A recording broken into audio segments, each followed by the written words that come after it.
Back at the Kmart Champion Spark Plug Cajun Nationals, the crew hard at work on Kenny Bernstein's Buick Funny Car.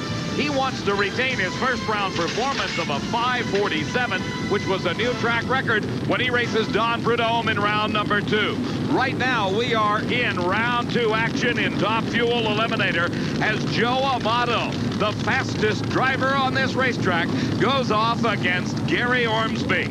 These Top Fuel dragsters are powered by a racing engine that utilizes nitromethane for fuel and produces somewhere in the neighborhood of 3,000 horsepower. They are very similar in appearance, but actually they can be quite different in design. Ormsby, driving the Castrol GTX Special, defeated Jack Ostrander in a close race in round 1, while Joe Amato, in beating Richard Holcomb, recorded his 3rd consecutive over 280-mile-an-hour run. Amato's last 2 qualifying efforts and that first-round victory all over the magic 280-mile-an-hour mark. A tribute to his driving ability and the tuning skills of Amato's crew chief, Tim Richards. Now it is up to Gary Ormsby to try to stop the charge of Joe Amato at the wheel of the TRW Special. Both drivers concentrating on the start. And an excellent lead by both men. Some engine problems for Gary Ormsby as Joe Amato takes the victory. 5.20 seconds, and look at the speed. Over 282 miles an hour. His 4th consecutive run over 280. Back on the starting line, Frank Bradley approaches the puddle of water that allows those huge 18-inch wide tires to break traction easily and start to smoke. That's the ultimate in burning rubber. It gets those tires very hot, providing the utmost traction available to the driver. Steve's at the far end with Joe Amato. You've really got a 3-way war going here between Darrell and Eddie Hill and yourself. Yeah, Eddie's been real lucky. In first round, he got by with the, a problem. He did a wheel stand and he won. That round, the other guy red lighted on him. So Darrell better watch out because Eddie's been running good. But Tim, my guys are really doing a good job in the car this weekend. They're making it steady. I mean, you can go over 280 mile an hour 4 runs in a row. That really says you've got a lot of horsepower. It sure does. See you in the semifinal. Thank you. Joe Amato obviously pleased with not only his consistency, but also his performance. On the starting line, Bill Mullins in the far lane of the racetrack is the competition for Frank Bradley. Bradley is the national record holder for speed at over 286 miles an hour. He beat Dan Pastorini in round number 1. Bill Mullins, in his first round race, defeated Connie Coletta. The 52-year-old Pelham, Alabama driver continues to use the canopy over the cockpit, which provides some aerodynamic benefits and cuts down on the wind buffeting. Mullins is racing against the Enco Special of Frank Bradley. Bradley, at 290-inch wheelbase, has got one of the longest cars in the sport.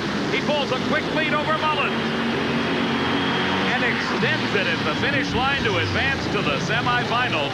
Frank Bradley, 5.25 second elapsed time. His speed over 276 miles an hour. On the starting line, the quickest car on this racetrack this weekend is the young Miami, Florida-based driver, Darrell Gwynn. While Gwynn may have the low elapsed time, he has got to be concerned about his competition. 49-year-old Gene Snow of Fort Worth, Texas. A veteran of both funny car and Top Fuel competition, Gene Snow is a proven winner. Steve? Well, Frank Bradley, a 5:25. The starting line is as good as it's ever been here. Well, we run a 23 in qualifying, a 24 and a 25. It's consistent. I got to say that for it.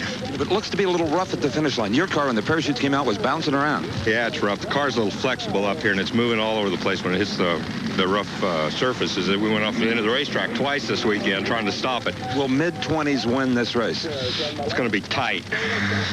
We'll be watching. Steve, by Frank Bradley's reaction, it's obvious he thinks the 520s will be lacking, possibly because of this man, Darrell Gwynn, who had a 5:15 in qualifying. Gwynn set to do his dry burnout, and a little bit of tire smoke indicating a loss of traction. In his first round race, Darrell Gwynn defeated the defending Winston champion Dick LaHaye, while his competition, Gene Snow, at the wheel of the Snow Oil Company Special, defeated Arkansas's Rudy Topke. Snow in the far lane of the racetrack, making a final check of the gauges. Both cars very similar, using the small front wheel and tire combination that was pioneered by Don Garland.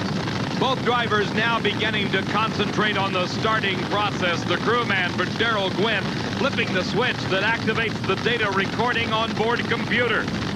As they approach the starting line, they will roll their front wheels into light beams stretched across the track that activate the stage lights at the top of the tree. Starter Buster Couch sends them on their way. A hole shot, an advantage for Gene Snow, but Darrell Gwynn, by just a matter of inches, pulls out an important victory. Gwynn, look at the time at a 5:18.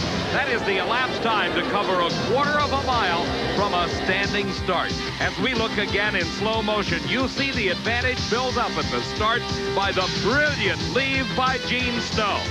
Darrell Gwynn now has to drive him down. And here is where horsepower is all important. At the top end of 1,320 feet, Darrell Gwynn streaks by Gene Snow at over 274 miles an hour to advance to the semifinals to race against Eddie Hill. The other pair in Top Fuel semifinal action finds the fastest car today, Joe Amato, against the national speed record holder, Frank Bradley. Back in the funny car pit area, work proceeding on Don Prudhomme's Pontiac. As the crew is facing a challenge, they have to prepare this car to race against the quickest funny car today, and that, of course, is Kenny Bernstein. On the starting line, you hear the Pro Stockers getting underway. Larry Morgan against Joe Lapone. One name is missing in this 16-car field, that of Butch Leal. Where is he? Steve has the answer. Butch, it's been a long time since the dreaded did not qualify has applied to you. It sure has, Steve. It's been 5 years, and it's pretty hard to swallow. It really is. And but you got to thinking about it last night as you lay down and thinking about the qualifying. I remember 5 years ago was the #1 qualifier versus number 16 was about 2,500s, and these days it's 5. We've had a 500 separating the field, and I made a little mistake out here this weekend by trying this one engine and changing over and putting our good engine in, and went out and it missed. The needle and seats blew off of it and came back and ran real well yesterday afternoon, but the temperature went from 79 to 90 degrees, and everybody went slower, and I'm first alternate, but that didn't get me in the race. The carburetor problem contributing to the difficulties experienced by Butch Leal this weekend. Larry Morgan, driving the Castrol GTX Oldsmobile, beat and upset Nick Nicolas in round number 1. While Joe Lapone is back at the wheel of a Camaro, having sold his new Beretta he debuted this year, he is awaiting delivery of a new race car. Morgan last to stage and first to leave. A great pole shot by Larry Morgan as he pulls ahead of the Joker Camaro of Joe Lapone and advances into the semifinals. His time, 7.54 seconds.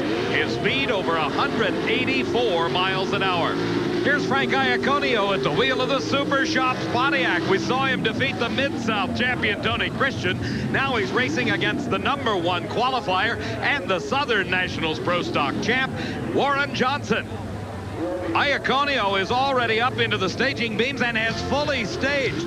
This puts a great deal of pressure on Warren Johnson. Iaconio obviously comfortable with this style of racing. Johnson in his first round race easily beat Gordy Rivera, now up against one of the sharpest drivers of all, Iaconio. Johnson driving the AC Delco Oldsmobile, taking his own time, running his own race into the staging beams. The RPMs begin to build. And it's a red light start for Johnson. Automatically the win going to Frank Iaconio. The pressure may be just a bit too much for Warren Johnson. And Iaconio coasts through the winner and advances into the semifinals. Meanwhile, back in the pit area of the #1 funny car qualifier, the crew getting Scott Cullen's Oldsmobile ready to race against Ed McCall in round number 2 of funny car competition at the Kmart Champion Cajun Nationals.